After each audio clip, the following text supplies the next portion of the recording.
Hey YouTube, today we're going to be watching Monkey Moon, the GOAT of the open era, and a couple of replays from the most recent World Championship in which he excels at a specific stat. In fact, this game is the game in which any player from the tournament had the best of this stat. And I'll get to what it is in a second, but I want to talk a little bit about stats in general and how everybody has been looking for what stat might define a good player. And I think one of the ones that people often look at is speed. You know, who is the fastest player and does that make them the best? Well, Nupo and Banana Head have been, no question recently at the lands they've played at, the fastest players. And that shouldn't surprise us too much, at least with Nupo. We maybe haven't watched Banana Head quite as much, but their teams haven't necessarily won at the level that Monkey Moon has. And Monkey Moon is not a speedy player. You go and look through his rankings amongst the other players at the lands he was at, and you're not going to see a big trend in him going quick, and you're not going to see a big trend in maybe him overusing air roll. Basically, Monkey Moon just seems to find a way to win. So I went ahead and looked at some of Monkey Moon's stats to see what is unique about his playstyle. Certainly, it can't just be averages across the board with how often this guy is succeeding. And I found a couple answers. One stat that he is great at and another that he is exceptional at, for sure, number one at in the game. Now, the first that he is pretty decent at is the one that we referenced in the title, which is average distance to the ball. He is a ball chaser. You know, you go through and look through the rankings of players throughout the lands in the open era, and you'll see that Monkey Moon is in the top 10 of every land except for one in terms of distance to the ball. So apparently being a ball chaser might not be the worst thing in the world. Monkey Moon trying to do his best to stay around the ball whenever possible. Sometimes it can correlate to losing, I noticed when I was looking through different games, because if the ball is always on your back line about to go in your net, you're probably going to stay somewhat close to it. You're never going to leave and go all the way to the other side.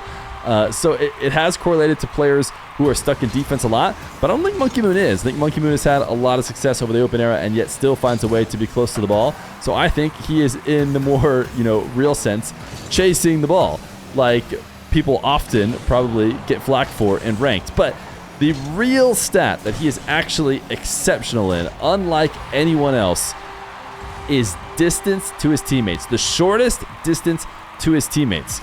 Of the, I'm looking through this real quick, maybe 10 lands that he has played in there, or that I tracked here in the open era, 5, half of them, he ranked number one in the land at shortest distance to his teammates. The other ones, he was all in the top 5. So Monkey Moon seems to be making a very concerted effort to stay just perfectly in between his teammates, or stay close to them at all times. He is not rotating wide whenever he has the chance. He is trying to basically split the difference between his teammates or stick around the ball and the play at all times. So as we go through this game, which was actually the number one game in terms of distance between teammates of any player at the LAN, look and see. Can you see the moments in which Monkey Moon is maybe being unique and turning to stay on ball or stay in between his teammates? Because it is something that he has clearly had trending over the course of his entire career, even when he's been losing. I should point it out. It's not like, when he's winning, he has the best of this, and then on the rare times that he loses, he maybe lost it. No, he's still staying close to his teammates, whether he's winning or losing.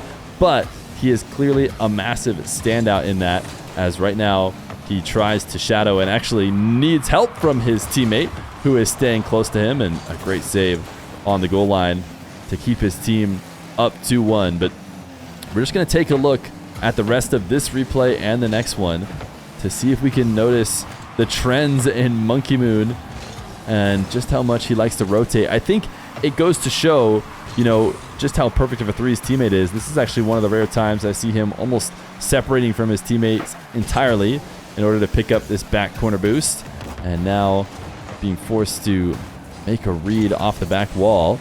Noticing no one in front of him, he is going to go be that first man and force, but notice never leaving the play whenever possible. And actually in this game, it seems like his teammates have been doing a lot of the work for him, and yet still here he is at the top. I guess 1 goal for each player on BDS so far is not bad. Now Monkey Moon chasing behind the ball, maybe to make his teammates' life just a little bit easier. Now forcing this one high. 0 boost. Couple pad pickup. And another one of the rare moments where he seems to be as far away as possible. But now pre-jumping and dunking. And I think he's got an opportunity to score. 1 touch. 4-1. And Monkey Moon and BDS are in the lead. Now, I went through and looked at the various different teams. Now, of course, if Monkey Moon is close to his teammates, then his teammates are probably close to him. And that is true across the board. BDS ranking very highly. In fact, the past 3 lands, which is Worlds, EWC, and the Major 2, in which, BDS went out in the quarterfinals, didn't really do as well. The number 1, 2, and 3 in terms of shortest distance to their teammates were all these 3 BDS players. But we got one more game. It is the second best game Monkey Moon had in terms of staying close to his teammates, coming up next.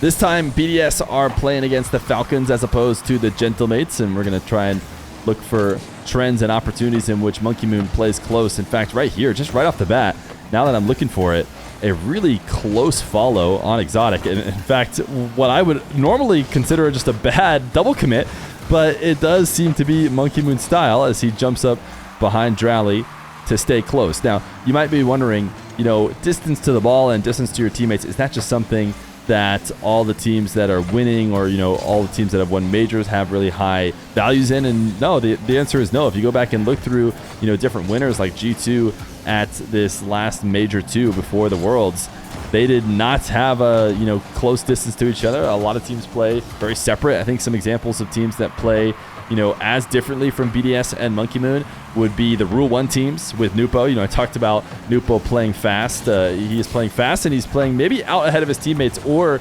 really Khaled and the Khaled Ahmad Nupo team is maybe playing so far back that their average distance between each other, which is so raised.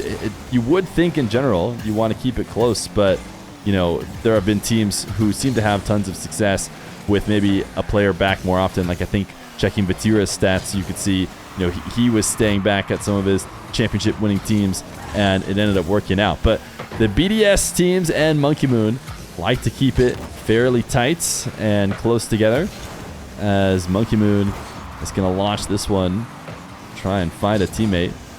Everybody on BDS on the left side of the field here.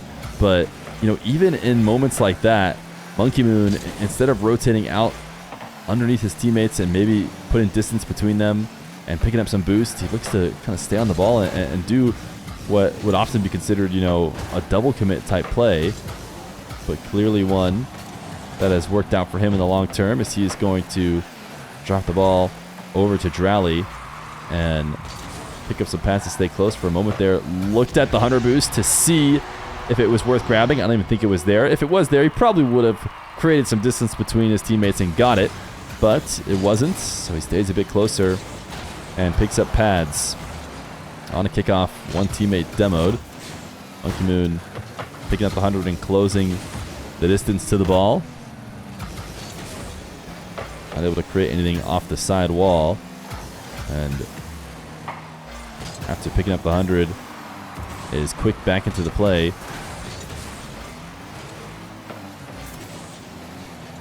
Interesting decision in general. Monkey Moon, just noticing, will not go to the back line if he has teammates there, which should be, obvious, I guess, in retrospect. But so often I feel players feel the need to kind of rotate back around into that back post. But Monkey Moon looking to be a pest and stay upfield whenever necessary, even though that kind of goes against this average distance to teammate thing we've been talking about.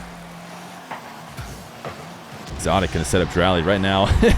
Right now, Monkey Moon's distance to his teammates might be small, but why not? They're absolutely seemingly carrying him, although he's second on the leaderboard for his team. 3 saves. They've done a good job getting the scoring going. Monkey Moon out to Drally, who's gone to ceiling height. Not able to get that double.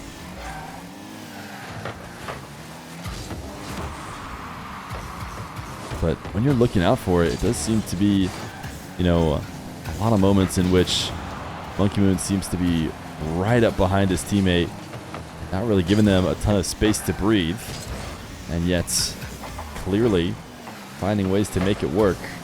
Now to try and slow down here, an attempt to get a defender to miss, but bumped out of the way. And the 100 boost grab. Monkey Moon going to turn and cut right in between his two teammates. Drally rotating back. Exotic sitting in nets. He's not going to, swing and keep the distance wide and maybe, follow in behind. Exotic's going to get involved in the play as soon as possible. Now, 55 seconds left to go. A 2-goal lead for Monkey Moon as Drally just put the ball back towards Exotic. Monkey Moon with a big clear. Pre-jumping, just floating passively, forcing them back down to the ground where Drally does the dirty work. Now patiently waiting on the back line as he does not expect. I mean, man, his teammates are doing a lot for him, it would seem. But clearly, Monkey Moon has won with many different teammates. Demo onto Kaliers. Kaliers was actually the most back of any of the three, so it is going to result in another goal. And with 9 seconds left to go, BDS have secured this game. So, of the 2 games in which Monkey Moon managed to stay closest to his teammates, nothing too insane from him in terms of, seeing him all over the top of his teammates, but clearly it has worked out for him over the course of his career because he is just constantly staying close to either one of his teammates, no matter who it might be, whether that was, the extras and Seikos or Drallies and Exotics of today's age. Monkey Moon is sticking in the middle.